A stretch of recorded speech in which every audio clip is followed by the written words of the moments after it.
He walked in like a ghost, like someone who'd forgotten how to exist in this world. I remember the sound of the bell above the door, soft-tired like it didn't even want to ring. And there he was, hunched over in a ragged coat shoes, talking back with every step, eyes that looked like they'd seen war. Not the loud kind, the quiet kind. The kind that eats you from the inside out. I didn't know it yet, but that man, the one everyone else in the diner turned away from, was about to turn my whole life upside down. And it all started with half a tuna sandwich. My name's Riley Monroe. I was 24 working double shifts at a rundown diner on the south side of Milwaukee called Benny's Griddle. It smelled like burnt toast and old grease.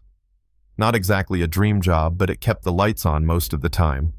I was trying to cover my mom's chemo, my kid brother's school books, and somehow still have enough for rent. You do what you have to. Benny, the manager, ran the place like a prison. God forbid you sat down for more than 10 seconds. Riley, table 3's been waiting 5 minutes. He'd bark like clockwork.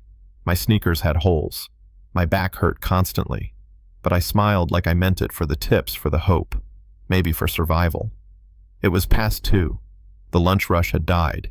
I slipped into the back booth with my usual, a half-wilted tuna sandwich I'd made from leftovers 3 days ago. Wasn't much, but it was mine. I unwrapped the wax paper, ready to just breathe. That's when he walked in. Folks stopped talking. Brenda, our head waitress, who'd been there since the dawn of time, muttered under her breath, "Not another one." She didn't even look at him, just rolled her eyes and kept wiping counters. The man looked around, not at the people, but at the food. Or maybe the idea of food. You could see hunger living in his bones. Benny saw him too and started moving. His get-out face already locked and loaded. Before I even thought about it, I stood up. "Benny." "I got this one," I said loud enough to stall him. He paused, gave me a suspicious grunt, then turned toward the supply room. Probably figured I'd toss the guy out myself. Instead, I walked straight over and held out half of my sandwich. He blinked like he wasn't sure I was real. "You look like you could use this," I said. "It ain't much, but it's something." He didn't speak. Just stared at me at the sandwich, then back at me. Why, he finally rasped, like the word hurt coming out. I shrugged. Because my mom always said, don't assume someone's okay just 'cause they're quiet. And sometimes, all someone needs is to know they're not invisible. I didn't expect a thank you. I didn't get one. He took the sandwich, touched my hand gently, just for a second, and walked out without another word. Brenda scoffed. "That's coming out of your paycheck, sweetheart." I didn't care. Or, I thought I didn't. Until Benny cut my hours the next day. "Bad image," he said. "We ain't a soup kitchen."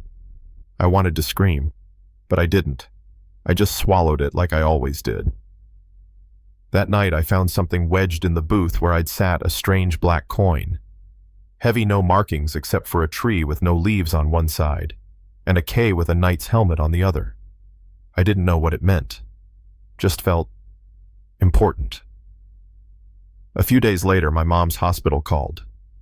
A $5,000 payment had just come in anonymous. I thought it was a mistake. Then my brother called some new scholarship had popped up out of nowhere and covered his housing and books.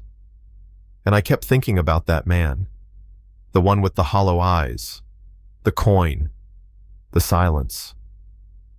Was it possible I did some digging? Searched every combo I could think of, knight's helmet, K coin tree emblem. Finally, I found it. Buried in an old article from a financial magazine, Kensington Knight, the invisible billionaire. Reclusive. Widowed. Disappeared after his wife died. No photos in years.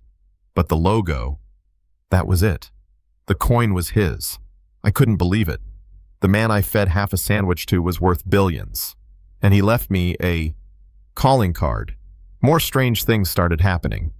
A top cancer specialist offered to treat my mom for free under some research grant. My landlord called, said my next rent payment had already cleared. But at work, things only got worse. Benny kept pushing me to quit. Brenda got meaner, saying I was lucky, like I hadn't earned a damn thing. So I did something wild. I found the address for Knight Industries and walked straight in. It was like stepping into another world. Glass floors. Security guards who looked like Navy SEALs. I told the receptionist I was there to see Mr. Knight. She laughed until I pulled out the coin. She froze, pressed a button, whispered into a mic. She says she's the waitress from the diner. A few minutes later, I was riding a private elevator to the top floor. And when the doors opened, there he was, clean-shaven, tailored suit, same eyes, same quiet. "I didn't think you'd come," he said. "You changed my life," I replied. "Why?" He looked out over the city for a moment. "Because you changed mine," he said. "That sandwich reminded me the world isn't all business and betrayal. You didn't see a bum, you saw a human being." He paused, and I saw someone with fire, with grit, with a dream. I blinked. "What are you saying?" He turned to me. "You want your own bakery, right? The one you wrote about in that notebook under your bed." I gasped. "I can fund it," he said, "but not as a gift, as an investment. You'll build the plan. You'll lead the project. You've got 3 months to pitch it to my board. If they believe in you, it's yours." I walked out of that office shaking, but determined. I quit the diner that night. I studied business every day. I met with his analysts, asked dumb questions, stayed up late doing projections I barely understood. Benny tried to sabotage my supply chain, told folks not to work with me.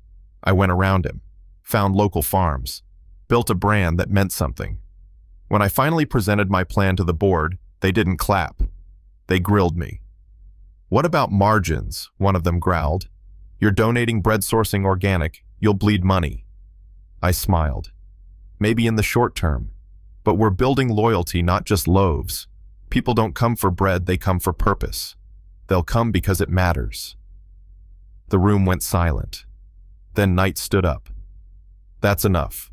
Let's vote." The result: unanimous. 6 months later, my bakery opened its doors. The Giving Loaf. Warm wood, fresh bread, light streaming through the windows. My brother worked the register.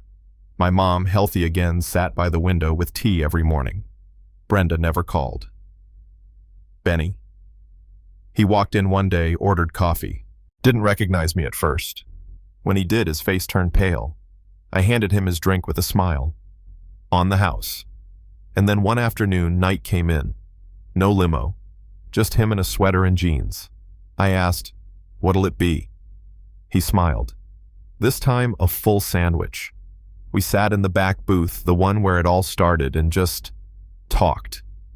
"You know, I used to think success was a handout, a miracle, a lottery ticket.